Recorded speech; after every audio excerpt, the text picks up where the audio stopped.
organiser, dans les mois à venir, une commission pardon, réconciliation, avec ceux des gangs qui ont compris qu'ils ont été instrumentalisés. C'est ce que le gouvernement américain ne veut pas. C'est ce que le gouvernement français ne veut pas. C'est ce que le gouvernement canadien ne veut pas. Mais c'est ce qui va se passer tôt ou tard. Si les gangs cessent d'être des assassins et deviennent des forces de sécurité qui marchent aux côtés du peuple dans le cadre de grandes mobilisations pour dénoncer les forces exogènes qui veulent déstabiliser Haïti. Haïti va devenir l'épicentre de la révolution du peuple noir, et je le dis avec simplicité.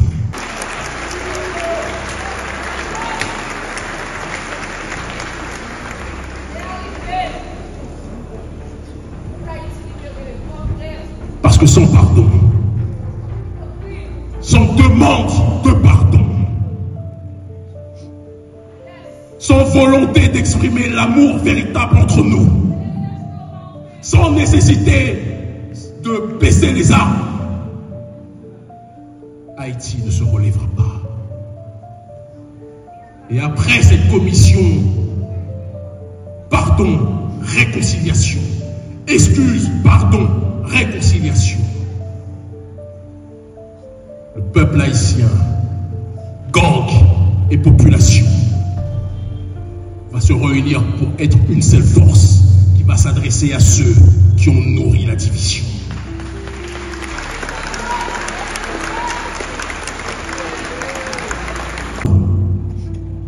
Avoir honte de votre histoire. Vous allez partout dans le monde chercher des nationalités d'autres pays, alors que ces autres pays savent la puissance que représente Haïti. Cessez de vouloir être étranger à vous-même. Cessez de connaître dans cette démarche de l'aliénation. Comprenez que où que vous alliez, où qu'un lion veuille voyager, un lion dans une mer ne sera jamais un poisson. Un lion dans la mare au cochon ne deviendra pas un cochon. Un Haïtien en Occident ou ailleurs restera toujours haïtien.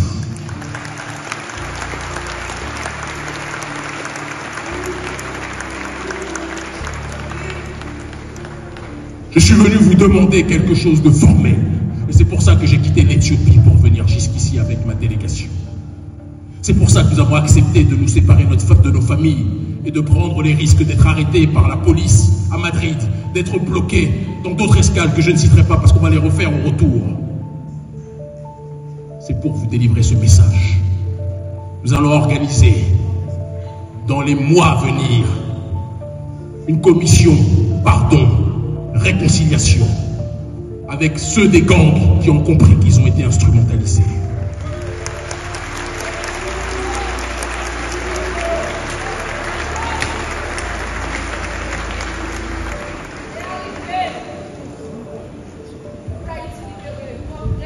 Parce que sans pardon, sans demande de pardon, sans volonté d'exprimer l'amour véritable entre nous, sans nécessité de baisser les armes, Haïti ne se relèvera pas. Et après cette commission, pardon, réconciliation, excuse, pardon, réconciliation, le peuple haïtien, gang et population va se réunir pour être une seule force qui va s'adresser à ceux qui ont nourri la division.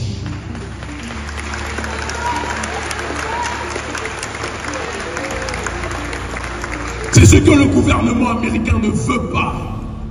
C'est ce que le gouvernement français ne veut pas. C'est ce que le gouvernement canadien ne veut pas. Mais c'est ce qui va se passer tôt ou tard. Si les gangs cessent d'être des assassins et deviennent des forces de sécurité qui marchent aux côtés du peuple dans le cadre de grandes mobilisations pour dénoncer les forces exogènes qui veulent déstabiliser Haïti. Haïti va devenir l'épicentre de la révolution du peuple noir, et je le dis avec simplicité.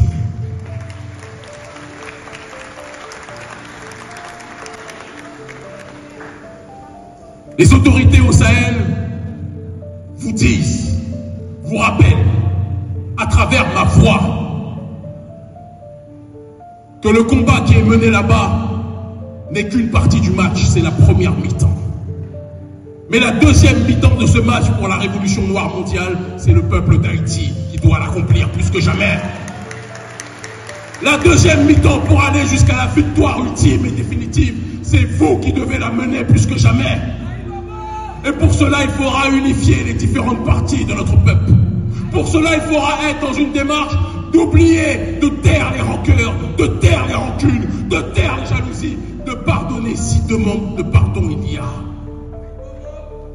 Que ceux qui ne veulent pas pardonner comprennent que c'est leur droit. Que ceux qui ne veulent pas s'excuser comprennent que s'ils ne s'excusent pas, ils seront condamnés dans le regard de l'histoire. Mais nous devons comprendre collectivement que si nous sommes unis, ni une bombe nucléaire, ni une armée étrangère, ni Blackwater, ni les services de renseignement américains ni occidentaux ne pourront stopper Haïti.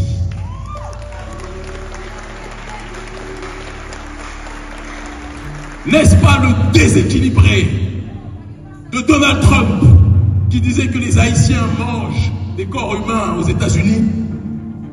Il est tellement traumatisé par Haïti, que pour lui, les Haïtiens, au XXIe siècle, n'en sont encore à ce stade. Mais en fait, il a le souvenir de ce qu'a été, excusez-moi, la correction qu'ont pris les troupes françaises et occidentales au départ avec Haïti.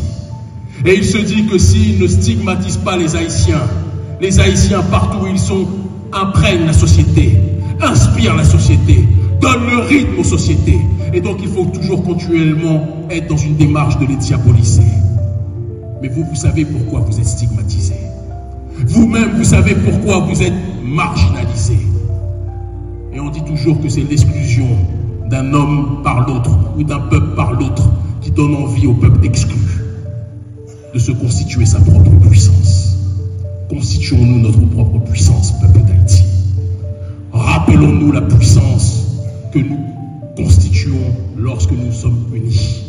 Rappelons-nous la puissance lorsque les jeunes écoutent les vieux, lorsque les vieux respectent les jeunes. Rappelons-nous la puissance quand l'homme noir donne la fierté à la femme noire et que la femme noire est dans une démarche de donner la bonne direction à partir de son cœur à l'homme noir. Rappelons-nous ce que c'est que la logique du partage, quand vous avez un peu, que vous êtes dans une démarche de pouvoir donner à celui qui a moins. Rappelons-nous ces valeurs.